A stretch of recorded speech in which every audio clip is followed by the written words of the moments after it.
کے لیے کہ وہ بھلائی کا حکم دیتے ہیں، برائی سے منع کرتے ہیں، مل کے نمازیں پڑھتے ہیں، زکوٰۃ ادا کرتے ہیں، اللہ اور اس کے رسول کی اطاعت کرتے ہیں۔ فرمایا اولئک سیرحمہم اللہ، قربان جائیں، کیا انداز کریمانہ ہے رب کریم کا۔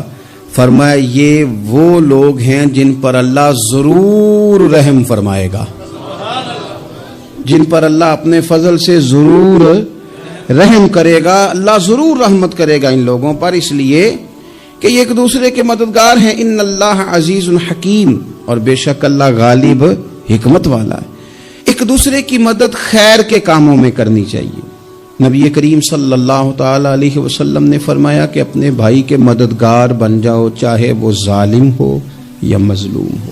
فوری طور پر انسانی ذہن میں سوال اٹھتا ہے کہ یا رسول اللہ صلی اللہ تعالی علیہ وسلم، یہ مظلوم کی مدد تو سمجھ میں آتی ہے، ظالم کی مدد کیسے کریں؟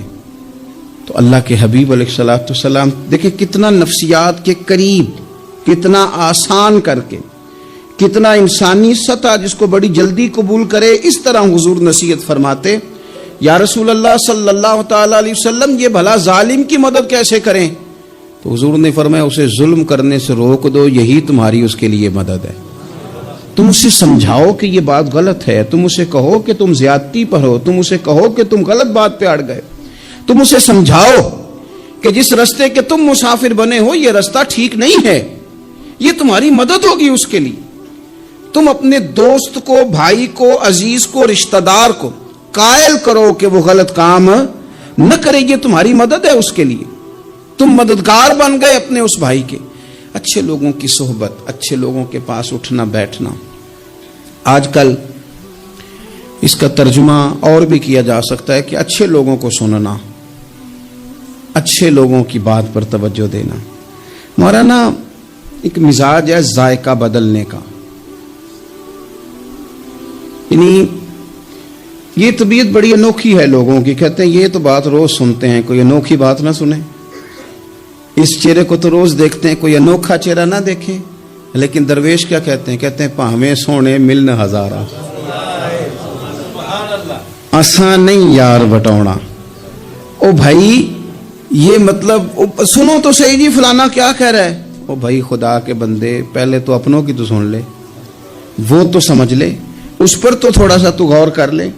ہم اس طرح الجھ جاتے ہیں اور قصداً الجھاؤ پیدا کرتے ہیں، ادھر بھی تھوڑا گئے، ادھر بھی تھوڑا گئے، اتنی بھی تھوڑی سنی، ٹھیک ہے، یہاں تو آپ پھر اتنا وقت رکھتے ہوں کہ سب کی بات سنیں، اور اتنی صلاحیت رکھتے ہوں کہ اس کو پرکھ بھی سکیں، اور آپ اپنی ذہنی سطح پہ لا کے پھر صحیح کو صحیح کہنے کی طاقت رکھتے ہوں، غلط کو غلط کہنے کی اور جاننے کی صلاحیت رکھتے ہوں، تو آپ یہ کام کریں۔ لیکن اگر ایسا نہیں ہے تو پھر تو آپ اثر قبول کریں گے، پھر تو معاملات اور طرح کے ہو جائیں گے۔ اس لیے کوشش کریں کہ صالحین کی سنگت۔ نبی پاک صلی اللہ تعالی علیہ وسلم نے فرمایا، میرا خیال ہے اس عنوان پر اس سے زیادہ قیمتی بات نہیں ہو سکتی۔ اللہ کے حبیب علیہ الصلوۃ والسلام نے فرمایا کہ انسان اپنے دوستوں کے دین پہ ہوتا ہے۔ اوئے ہوئے، اتنی بڑی بات۔ فرمایا انسان اپنے دوستوں کے مذہب پر ہوتا ہے، اس لیے سوچ کے بنایا کرو کہ یار کسے بنا رہے ہو، غور کر لو اس کو، دوستی کو، یارانے کو، اٹھنے بیٹھنے کو معمولی سا کام نہ سمجھنا، آنے جانے کو، سفر کرنے کو معمولی سا کام نہ جاننا۔ بندہ اپنے دوستوں کے مذہب پہ ہوتا ہے، اس کے منہ میں زبان اپنی ہوتی ہے۔ اکثر لوگ ایسے ہوتے ہیں ان کے منہوں میں زبان اپنی ہوتی ہے، لفظ اپنے نہیں ہوتے، وہ جملے کسی اور کے بول رہے ہوتے ہیں۔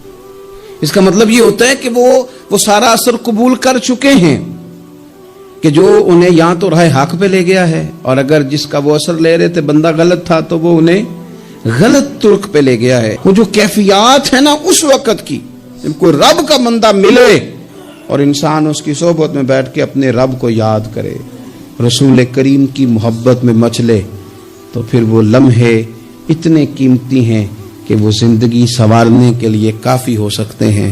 اللہ کریم اچھی صحبت نصیب فرمائے۔ آخر دعوایا ان الحمدللہ رب العالمین۔